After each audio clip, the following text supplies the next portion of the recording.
morning.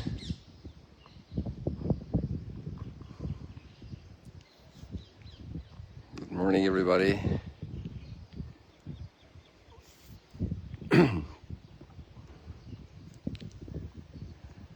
Good, we have somebody on already. So, for a number of reasons here, the morning is a little bit complex for me. Beautiful. I had my lovely swim. And a wonderful breeze here that's very refreshing in these very warm days. But there's a problem with the data on the phone. So I'm not going to move too much. I'm going to stay here where I have Wi-Fi coverage.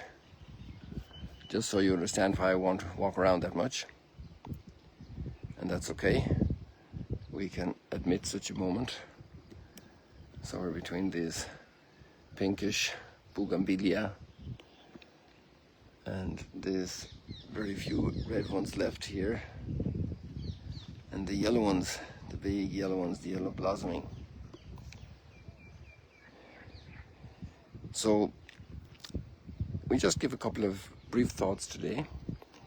We have very, very beautiful moment, spiritually powerful moment when God enters into covenant with his people.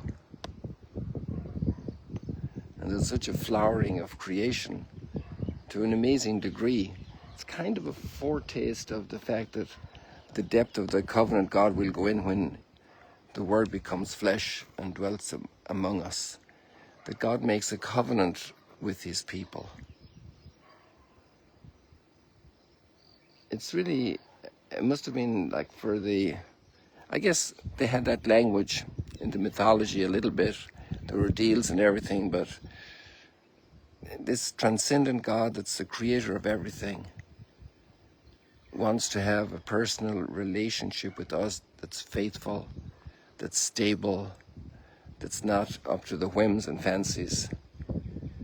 And even as the gospel will tell us, it's not even sin itself will not overwhelm it completely.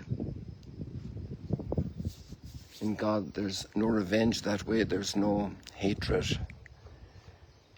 And the weeds will grow among the wheat because of an evil doer who sows bad influences in a child, in a community, brings division, brings hatreds, rouses up selfish, nationalistic spirit to do violence, tribal spirit. One company wipes out another company, fires all the people without consideration for the different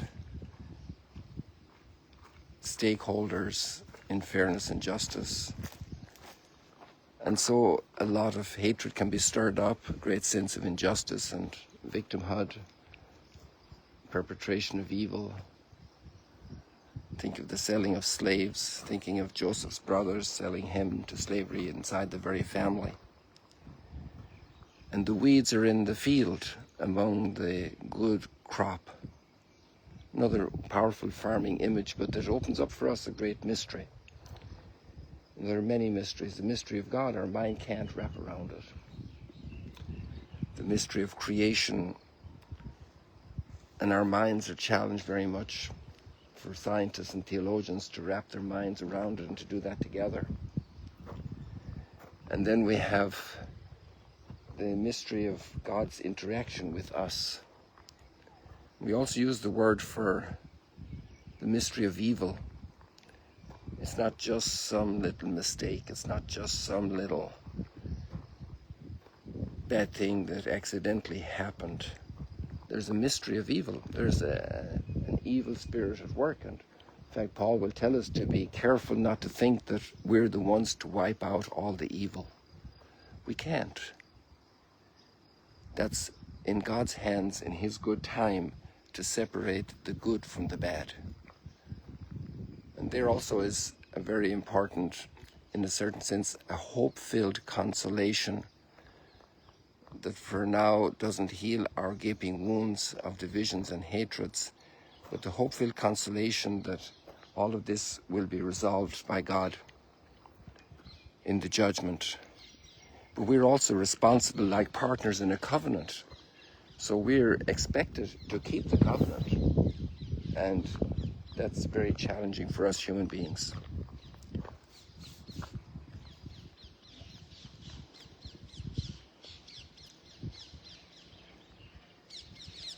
Maybe that's where also the liturgy that happens at the renewal of the covenant, this liturgy, this prayer-filled moment of the people before God interchanging, and then the offering of sacrifice, the insufficiency of the human response to God, the fragility of our commitment in our covenants. People can lie, people can cheat, people can be unfaithful, people can have double lives. And this is the world we live in, and this is also the church we live in. Double lives in baptized, double lives in ordained people, double lives in people that have been given great responsibility. And Jesus himself is able to live with that with his community. Peter will deny him 3 times. The apostles will abandon him.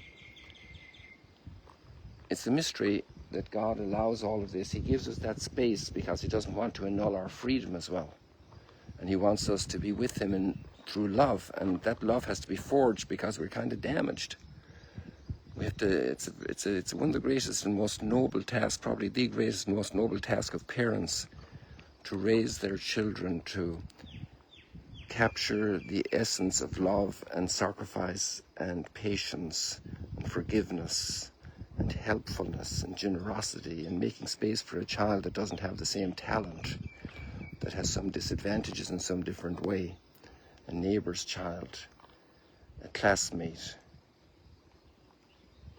Even a teacher might have major problems, and the parents have to obviously talk to the school authorities, but they have to also teach the child to be patient. Not everything in life works out easy and rosy, and we don't have a paradise in this world. As nice as a sunrise is, as nice as flowers are, the human spirit is in a troubled field. And the battle is not just between forces here on earth, it's between spiritual forces of good and evil. So there we have it, people. I have some thoughts for today. May you be blessed today, and see you later, alligators.